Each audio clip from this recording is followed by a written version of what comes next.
मैं हूँ सिया और आप मेरे साथ सुन रहे हैं बानी और आहान की कहानी। आइए सुनते हैं क्या हुआ। What do you mean? बानी ने कंफ्यूज होकर पूछा। Don't be silly. चीज़ें जैसे दिख रही है उससे बहुत ज़्यादा कॉम्प्लिकेटेड है, समझी?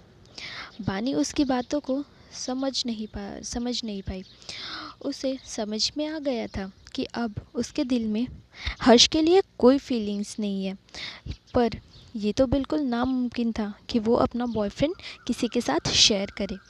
वो हर्ष के साथ अब कोई नाता नहीं रखना चाहती थी, पर उसे समझ में ही नहीं आ रहा था कि रिया तो जो हर्ष के साथ है, फिर भी वो उसे क्यों परेशान कर रही है। अगर उसे सिर्फ तुम्हारा बॉयफ्रेंड छीनना होता तो उसे ये हरकतें करने की ज़रूरत नहीं थी। याद रखो कि तुम्हारी सो कॉल्ड बेस्ट फ्रेंड का कुछ और ही पर्पस होगा। आहान ने उसे याद दिलाते हुए कहा जो बानी के दिमाग में चल रहा हो। उसका दूसरा क्या इरादे होंगे, बानी सच में नहीं समझ पा रही थी। तुम सच में? आहान ने सिर हिलाकर कहा। तुम खुद सोचो ना, अचानक से तुम्हारी ज़िंदगी में एक बहन आ गई। क्या ये चिंता की बात नहीं है? बिल्कुल, मुझे बहुत गुस्सा आ रहा है, पर मैं क्या कर सकती हूँ? बानी रुकी और आश्चर्य से आहान से पूछा, तुम ये सब कैसे कह सकती हो?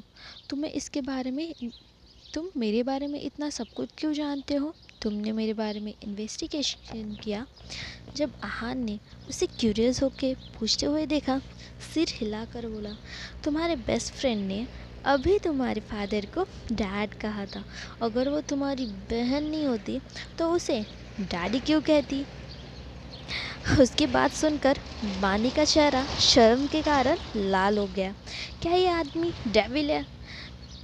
उसने सोचा कि इस डेविल ने पहले उसकी वर्जिनिटी ले ली। इसके बाद उसे पता लगा कि उसके बॉयफ्रेंड ने उसे चीट किया और उसे रास्ते पर रोते हुए भी देखा। सबसे बुरा उसे ये भी पता था कि उसके बैंक कार्ड फ्रोज़न हो गए हैं और दूसरों से उसे बुली करते हुए भी देखा। पर अब उसके परिवार का मोस्ट डिस्गस्टिंग और मोस्ट डिस्टर्बिंग बातें भी इसे पता चल गई थी। बानी को महसूस हुआ कि वो आहान के सामने छोटे बच्चों की तरह है। अगर उसके लाइफ के सारे सीक्रेट ये आदमी जान चुका है। शर्मिंदगी के साथ उसने पूछा, तुम मेरे बारे में ये सब क्यों जानते हो? ऐसा कह के वो कार से उतरी और गुस्से में चली गई। आहान को समझ नहीं आ रहा था कि बानी उस पर इतना गुस्सा क्यों कर रही है। उसे बस उस पर दया आ रही थी, इसीलिए उसने ये सब कहा। कोई गॉसिप नहीं कर रहा था, पर उसने उसे अप्रिशिएट भी नहीं किया। सच ए इंग्रेट। आज तक किसी ने भी उससे ऐसे बर्ताव नहीं किया था। गुस्से के कारण उसने एक्सेलरेटर दबाया और जल्दी से वहाँ से चला गया। सेंट्रल साउथ बिल्डिंग के अंदर माधव अपने चेयर पर उदास चेहरे के साथ बैठा था। उसके बाजू के काउच पे हर्ष और रिया बैठे थे। बानी कहाँ है? माधव ने पूछा। बानी एक स्ट्रेंज आदमी के साथ चली गई। रिया ने माधव की तरफ देख के जल्दी से कहा, रिडिकुलस। क्या तुम उस आदमी को जानते हो? माधव ने लॉन्ग फेस से पूछा। मुझे नहीं पता।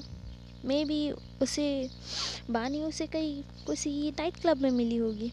रिया ने साइड से हर्ष की तरफ देख के कहा, नाइट क्लब? ये सुनकर माधव इतने गुस्से में आया कि वो अब अपना आपा खोने ही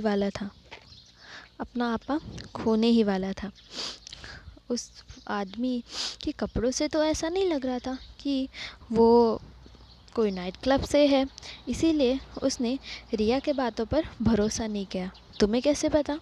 रिया को विश्वास नहीं हो रहा था कि माधव अब उसकी बातों पर भरोसा भी नहीं कर रहा है।